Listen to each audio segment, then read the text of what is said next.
I wanna be a producer with a hit show on Broadway. I wanna be a producer.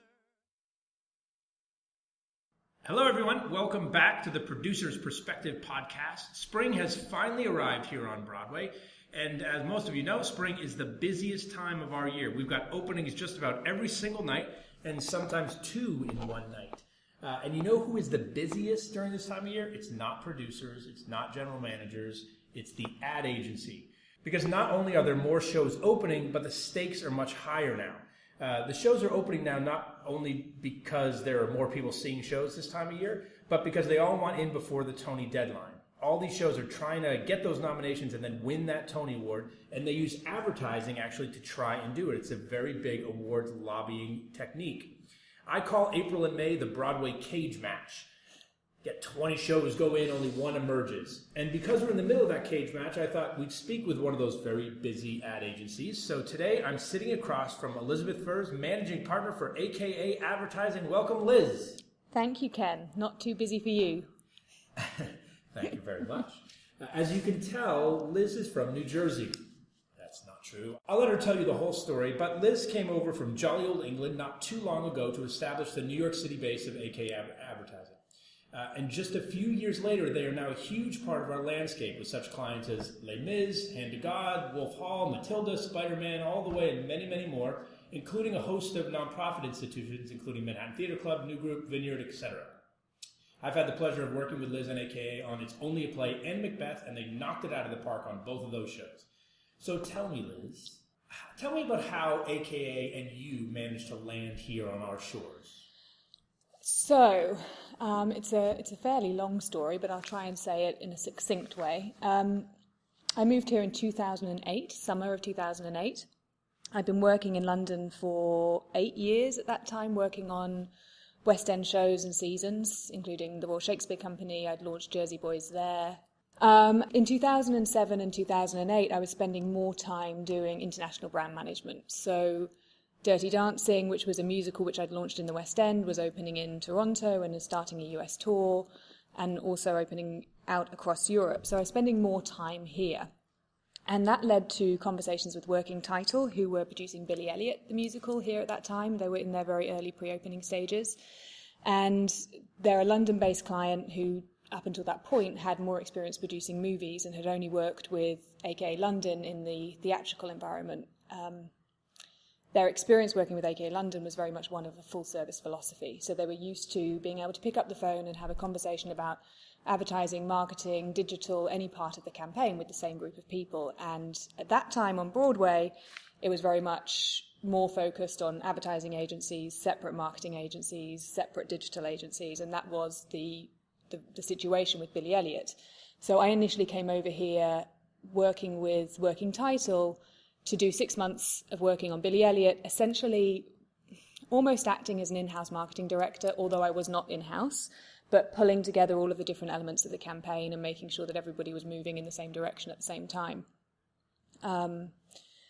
Fairly quickly, I saw that there was an opportunity in the marketplace to have the service offering that we'd really based the London company on, which was this idea of having everything under one roof and really being very accountable to the ticket sales. So we've always had in-house analysts looking at the performance of our campaign, the box office and ticketing results, and using that to guide the campaign and the strategies that we recommend.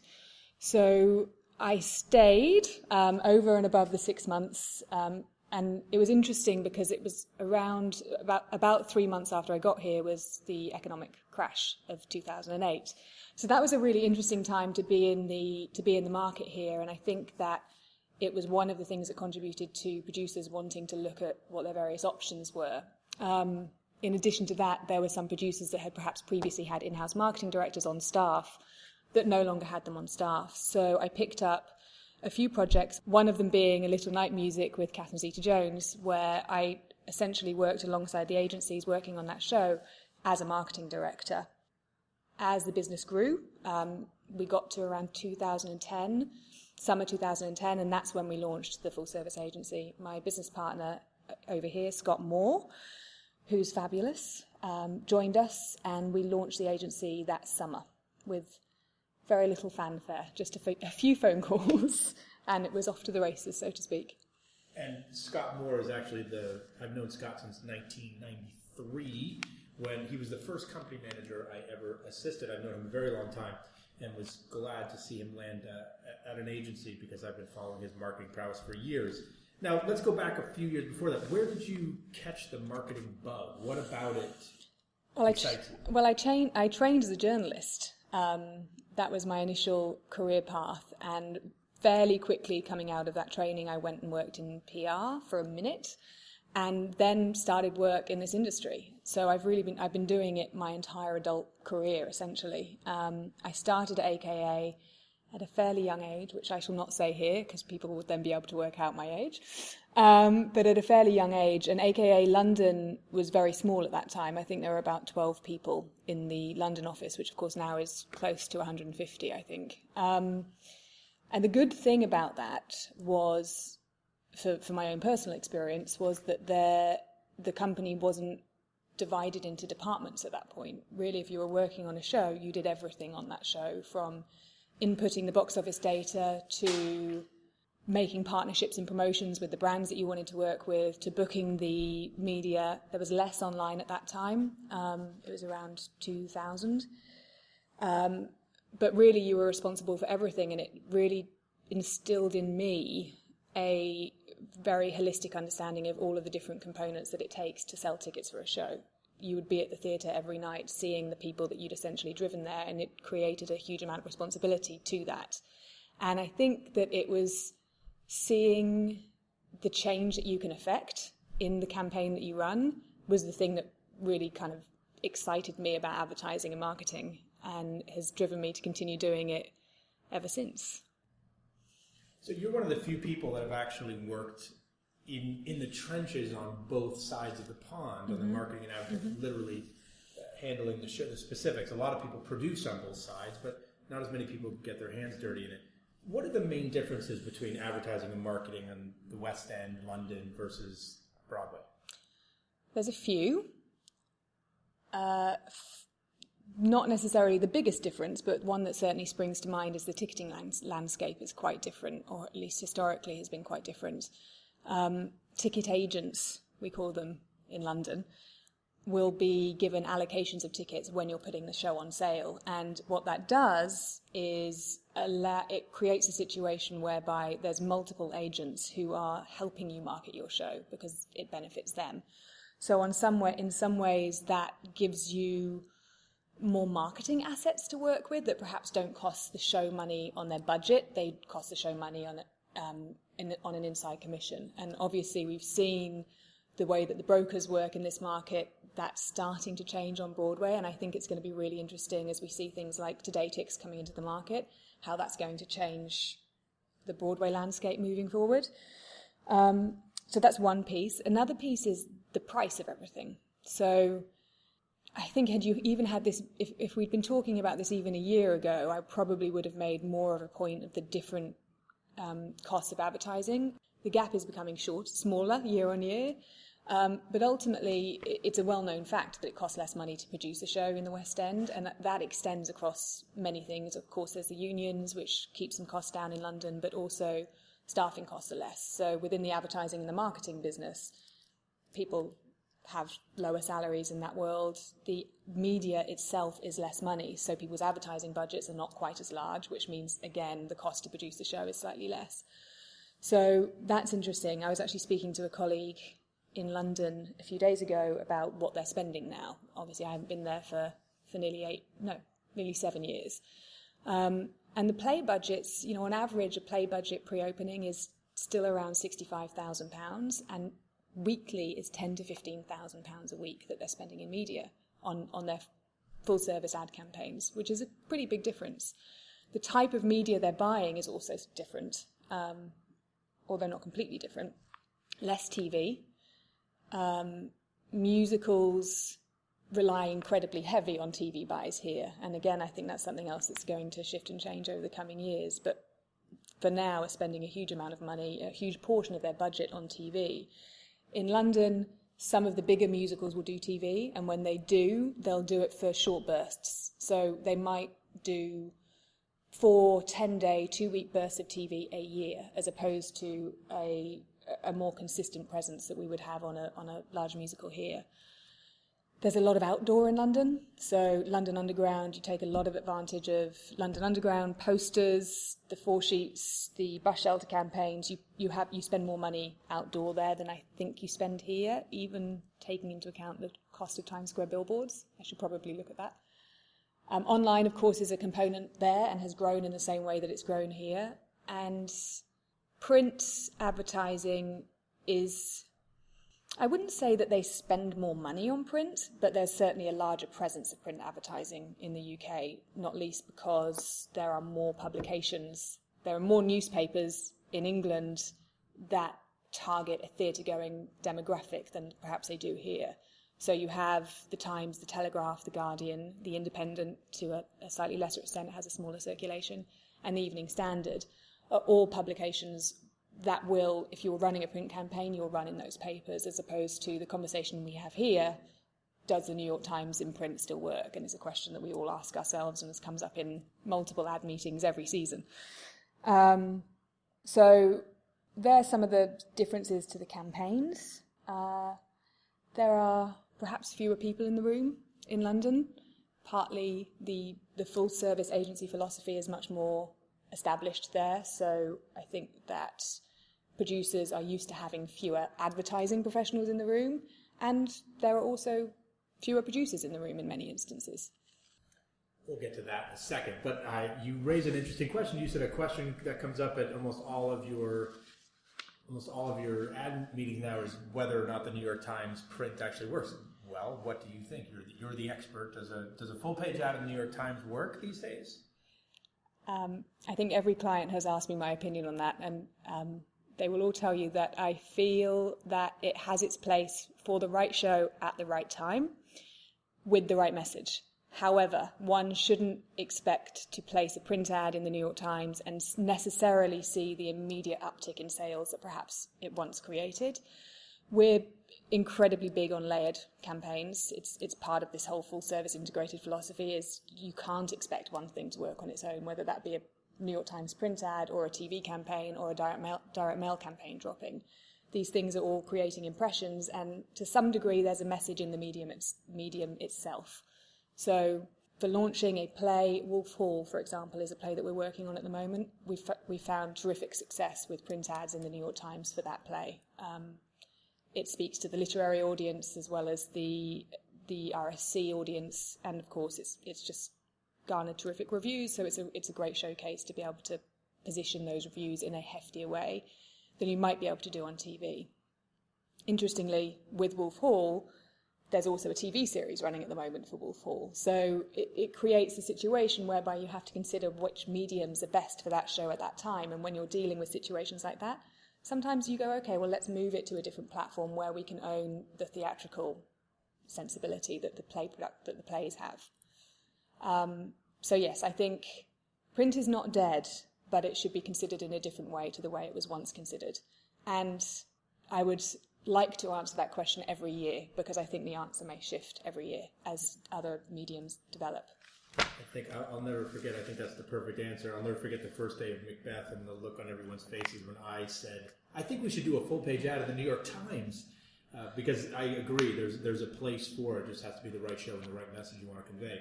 But let me ask you, do you have a favorite type of media? Or let me ask you this, let me put it a little more gruesomely. Yeah. You're advertising a show, and you can only choose one form of media. Outdoor, direct mail, online, whatever it is, TV, and I'm telling you, there is a gun to your head, and someone says you've only got one choice to make. What would you choose? What's the show? I knew you were going to ask that. Doesn't matter.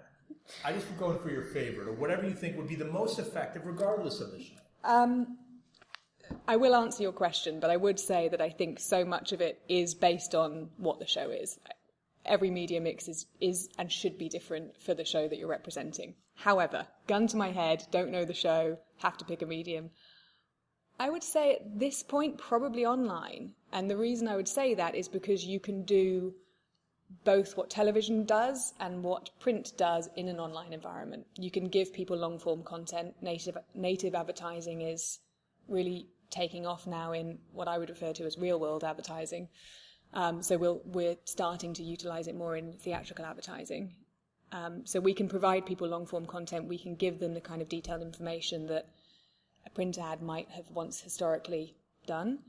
And likewise, streaming, pre-roll, you can put television moving assets online and deliver the same kind of message that you're also able to deliver on television. So if I had to choose one, not knowing the show, I would say it would be digital and online advertising.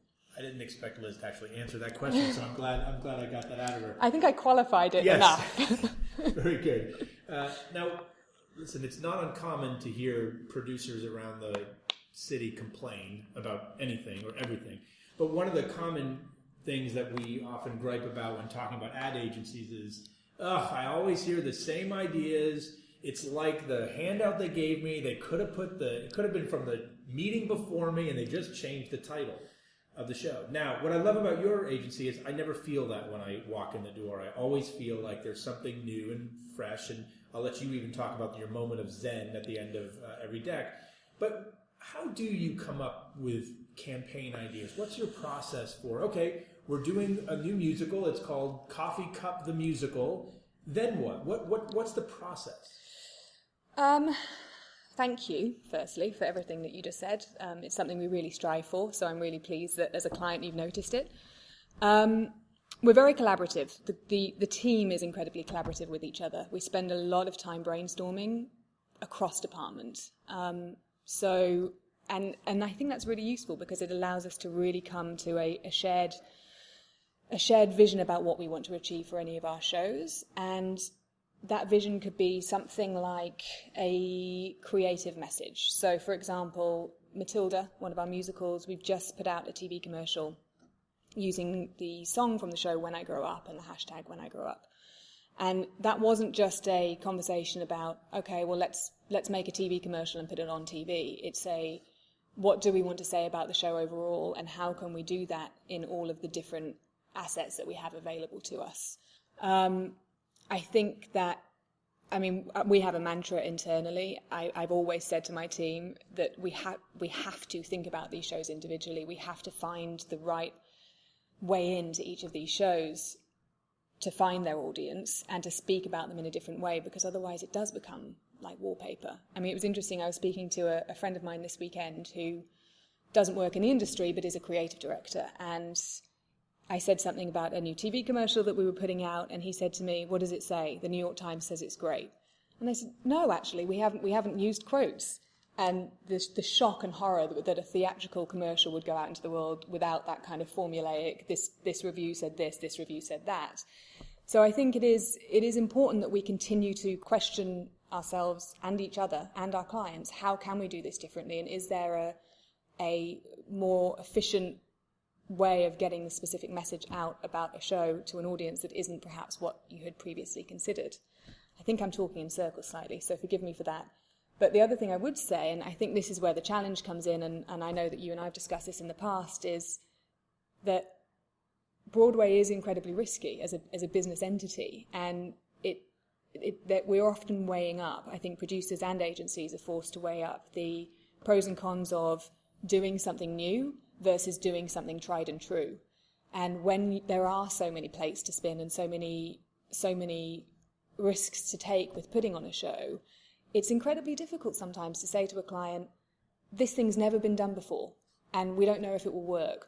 Our instinct tells us it will work, our research tells us it will work, and we've tested it and that says it will work, but it's never been done before, and we think that you should spend your money on it. It's difficult when you can say, this is another thing which has been done by 10 shows before, and we've previously seen these kinds of results. I think it's about a balance of doing both of those things to ensure that you deliver campaigns which get cut through, number one, and activate ticket sales. Yeah, I think that's a very, very good point. And we like to gripe about no new ideas, but at the same time, we don't often say yes to a lot of those new ideas in defense of all the agencies out there that present us. So it's Absolutely. Important for producers, I think, to challenge their agencies and then give things a shot. I would just say at the end of every of every meeting that I go to at AKA, there is a moment of Zen. There's some new idea. I actually, on my shows, try to save a portion of my budget for what I call mad money, which is something for me every week or to try something a little new to see if we can find a new way to talk to our consumers. What do you guys think about research? Are you focus group people? Do you like it? Big research people. I mean, I'd say we're big data people. So that comes back to the box office and ticketing analysis. We have what we call an insights department in-house in the agency and have always had that. The insights department started out as being a department which focused very much on looking ahead with our box office and ticketing results so that we could be, looking back to look forward, I should say, so we could be really accountable to the recommendations we were putting forward for future activity. And as we are in an industry, in the advertising industry, it's the time of data. There's so much more data available to us now in so many ways. Online analytics, looking at the way people behave on your website, looking at the way people react to online advertising, and indeed focus groups, both in-person and online focus groups. So our insights department now also focus on those areas of research. We have our own research list of, I think it's about 9,000 names at this point that we've built up that we use for the benefits of our clients to be able to test things in a perhaps more cost-effective way than a full-on focus group. I think that focus groups often tell you what you already know instinctually. However, coming back to the idea of Broadway being a risky business, the more data that you can get, the more information that you can arm yourself with before committing what are in many instances large amounts of money on putting a campaign out there, the better. So I believe in it, I support it, and I think that the research and data analytics is only going to become a bigger part of what we do moving forward as an industry.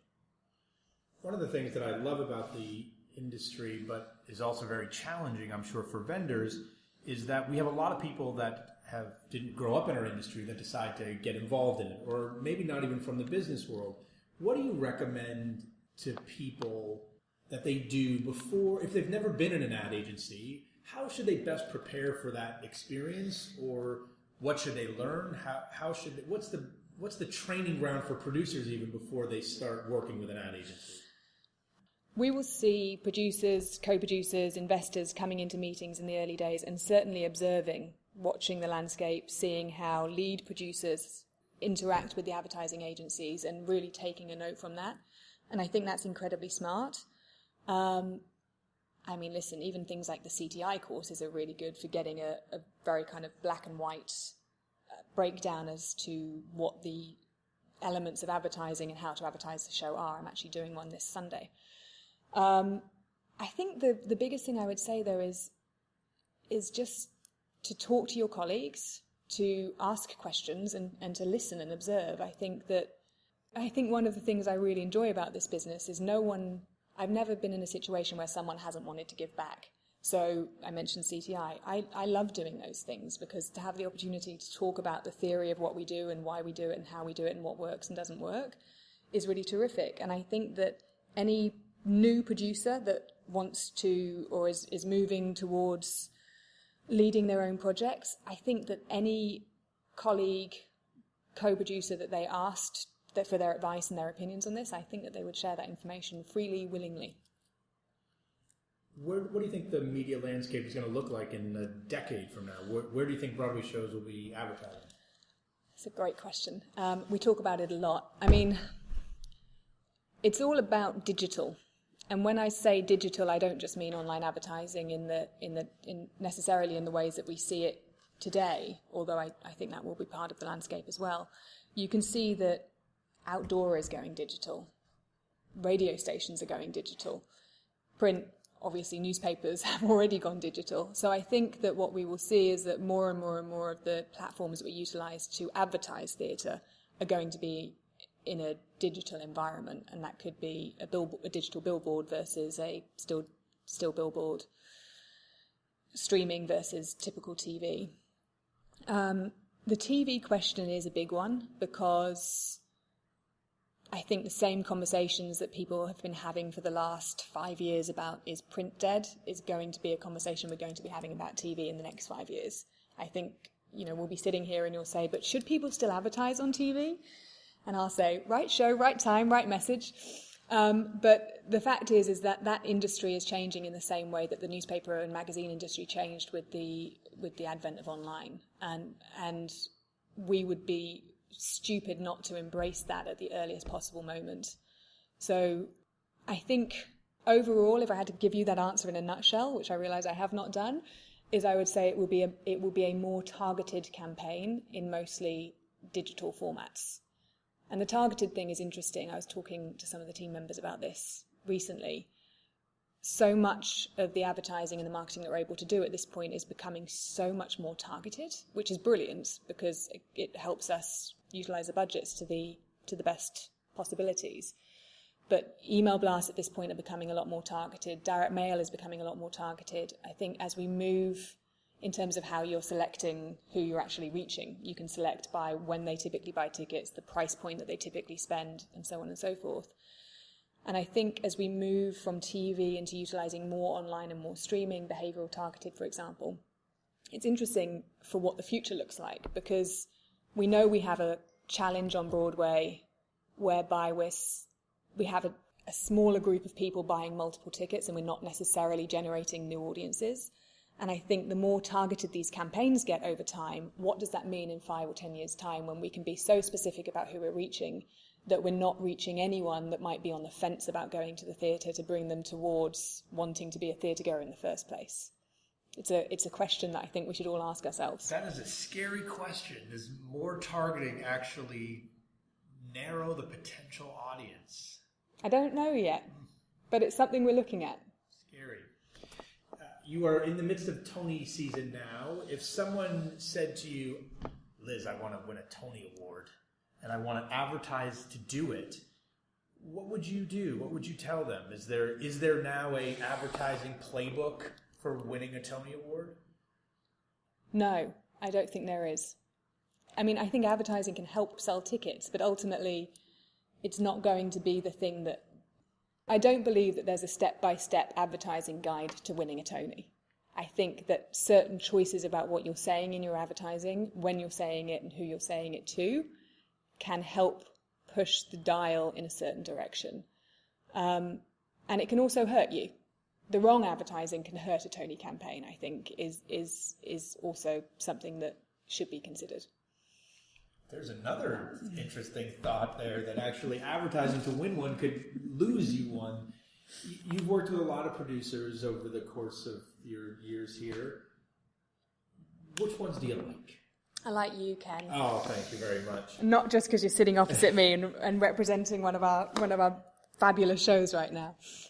Describe the characteristics, if you will. I think we talk a lot about we want to do good work. As an advertising agency, that's ultimately you're coming to work every day because you want to do good work that's effective in its campaigns. And what are the environments that best allow for good work to happen? And I think that trusting, collaborative, open relationships with your clients ultimately get the best out of an agency and get an agency to put its best work out there. Does not come from me. It comes to a book that I enjoy reading and quote to my team quite a lot. But there's this whole idea of a trust triangle, that you can't have great work without a great relationship, that a great relationship builds trust, which in turn creates great work. And that's a philosophy that we all work on a great deal. So I know that our team are going to walk on hot coals to make a show a success. I know they will. And the idea that they're in partnership with their clients to do that is only going to make them walk all that much faster.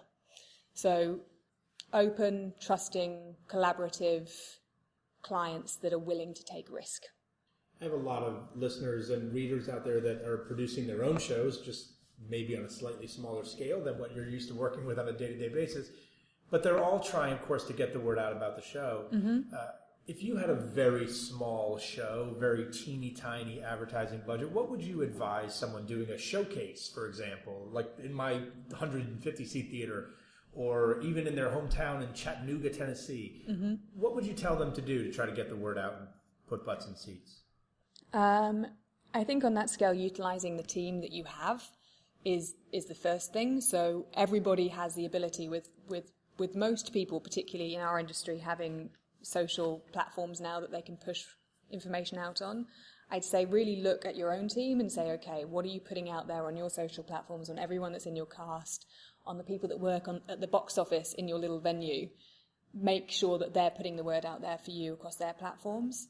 I think in that instance, being really specific about who your audience are, not trying to spread a campaign too thin, because ultimately you won't achieve any cut through. Pick a medium, pick a message, pick an audience, and go for them, is what I would say. Okay, my last question, which has become our famous genie question now. I want you to imagine that the genie from Aladdin shows up and says, Liz, I love your accent, so I'm going to give you one wish. If there was one thing you wanted to change about Broadway, what would that thing be? What keeps you up at night? What drives you crazy? What do you absolutely can't stand? And with the snap of a finger, a wave of my wand, if the genie even has a wand, I say that every time, I don't think he does, what would you have that genie wish away? I mean, there's two things that come to mind. You can only choose one. There is a gun to your head. So it's a well-known saying in advertising that only 50% of advertising works. We just don't know which 50%. I'd like that genie to tell me which 50%.